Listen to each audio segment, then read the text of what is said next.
Dans le cadre des événements prévus pour le bicentenaire du déchiffrement des hiéroglyphes par Jean-François Champollion, une série d'événements sont organisés les prochains mois. La Fondation Peano de Cuneo organise une exposition de carnets de voyage consacrée entièrement à l'égyptologue au titre un peu moqueur, Carnet d'Egitto. Parmi les artistes présents, large part est consacrée à Dominique Siganda et à Stefano Faravelli, tous les deux interprètes d'exception de ce thème. De plus, des conférences sont prévues tout au long de ces 2 mois. Le 15 novembre à Alba, l'égyptologue Roberto Buongarzone parlera du voyage vers l'au-delà de la reine Nefertari. De Paris, les experts de la Bibliothèque nationale de France aborderont le thème Champollion et l'Italie, étant donné que ce génie des langues anciennes a longuement voyagé dans la péninsule après un séjour de quelques mois à Turin pour étudier la riche collection des papyrus du musée égyptien. Lors de cette rencontre à distance, seront présentés également les documents publiés sur leur site de la BNF, créés à l'occasion de l'exposition virtuelle L'Aventure Champollion.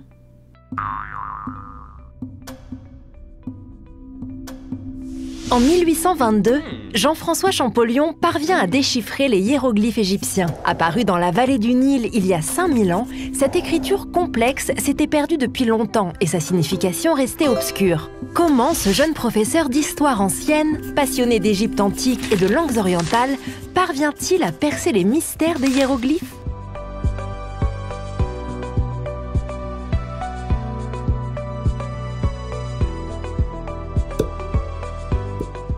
Les œuvres du peintre Miro sont exposées dans la ville historique de Carrasco jusqu'au 22 janvier 2023. Ce peintre catalan est considéré à bon titre français pour ses longs séjours en France et son activité poursuivie en étroite collaboration avec les artistes et intellectuels français à partir d'André Breton qui le définissait le plus surréaliste de nous tous. Une présentation est prévue au mois de novembre autour de son œuvre pour en mettre en relief certains aspects moins connus comme son engagement politique. Fasciné par le personnage de Ubu Roi, créé par Alfred Jarry en 1896, Miro a fait évoluer tout au long de sa vie ce personnage hypocrite et sanguinaire, représentation du despotisme politique. Une rencontre virtuelle sur le thème de Miro et son œuvre est prévue au mois de novembre entre le Musée des Beaux-Arts de Mons en Belgique, qui accueille une grande exposition sur Miro, et le Palais Salmatoris à Carrasco, siège de l'exposition italienne sur l'artiste.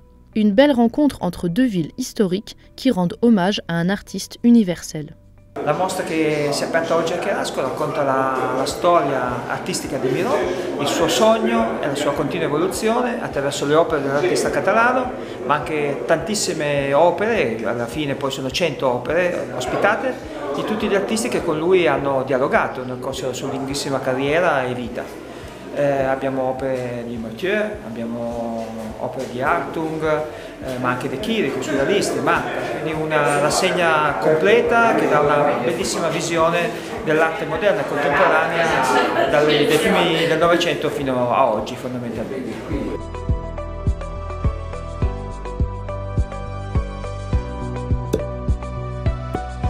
Nouveau rendez-vous à Rome dans le cadre des Dialogues du Farnèse, rencontre italo-française organisée par l'Institut français Italie et consacrée à imaginer le monde de demain pour prévoir le futur des démocraties. Le thème abordé lundi 14 novembre à 18h30 est « La prison, frontière des droits ?» avec l'intervention de Dominique Simoneau, contrôleur des lieux de privation de la liberté et ancien journaliste du quotidien Libération. Du côté italien, participeront Cosima Bucoliero, responsable des 2 maisons d'arrêt à Turin, et Mauro Palma, fondateur de l'association Antigone.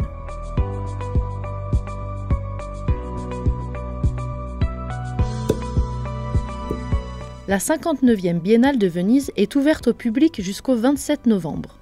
Le pavillon français offre un intéressant aperçu de l'œuvre de Zineb Sedira, une artiste d'origine algérienne, par le biais d'une installation cinématographique immersive qui mélange fiction et réalité.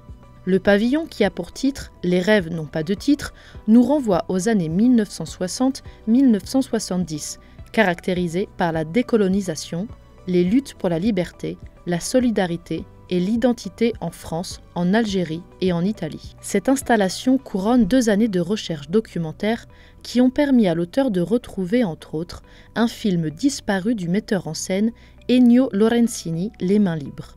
Premier film produit après l'indépendance de l'Algérie.